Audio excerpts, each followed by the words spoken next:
Blood क्या है? Blood एक स्पेशलाइज्ड फ्लूइड कनेक्टिव टिश्यू है। ब्लड भी एक कनेक्टिव टिश्यू है, ये याद रखना है। Specialised fluid connective tissue.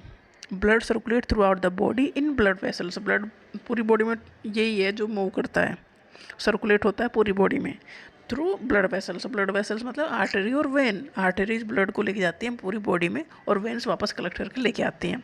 तो ब्लड पूरी बॉडी में सर्कुलेट करता है through the blood vessels. Blood transport करता है ऑक्सीजन को, न्यूट्रिएंट को, हार्मोन को और वेस्ट प्रोडक्ट को वापस लेके आता है। एवरेज एडल्ट में जो टोटल ब्लड होता है वो लगभग 4 लीटर 4.5 लीटर से 6 लीटर तक होता है, बस इतना ही है। 4 से 6 लीटर तक ब्लड है एवरेज ह्यूमन में। Blood is consist of plasma, RBC, WBC and platelets.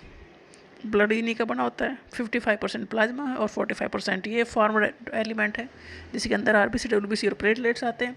RBC का लाइफ स्पैन सबसे ज़्यादा इनमें 120 दिन तक आरबीसी का लाइफ स्पैन है, 15-20 दिन डब्ल्यूबीसी और लगभग 10-12 दिन प्लेटलेट्स का लाइफ स्पैन है।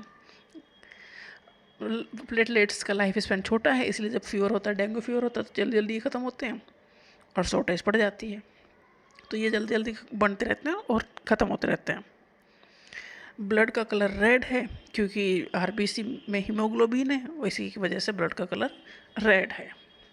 ठीक है। प्लाज्मा, अगर ब्लड से आरबीसी, डब्ल्यूबीसी और प्लेटलेट हटा दिए जाए तो ब्लड में जो बचेगा उसे कहते हैं प्लाज्मा। और ब्लड का कलर रेड है क्योंकि इसमें हीमोग्लोबिन है। आरबीसी में हीमोग्लोबिन है जो ऑक्सीजन को कैरी करने का काम करता है और CO2 वापस लेके आता है। मतलब ऑक्सीजन को लेके जाएगा सेल तक और CO2 को वापस लेके आएगा हीमोग्लोबिन। यही इंपॉर्टेंट पॉइंट है ब्लड के बारे में। ब्लड एक कनेक्टिव टिश्यू है, फ्लूइड कनेक्टिव टिश्यू है, ब्लड ट्रांसपोर्ट का काम करता है। ब्लड जो टोटल अमाउंट है वो 4.5 से 6 लीटर तक होता है एक हेल्दी ह्यूमन में। ब्लड में 2 कंपोनेंट है, एक प्लाज्मा, दूसरा फॉर्म्ड एलिमेंट।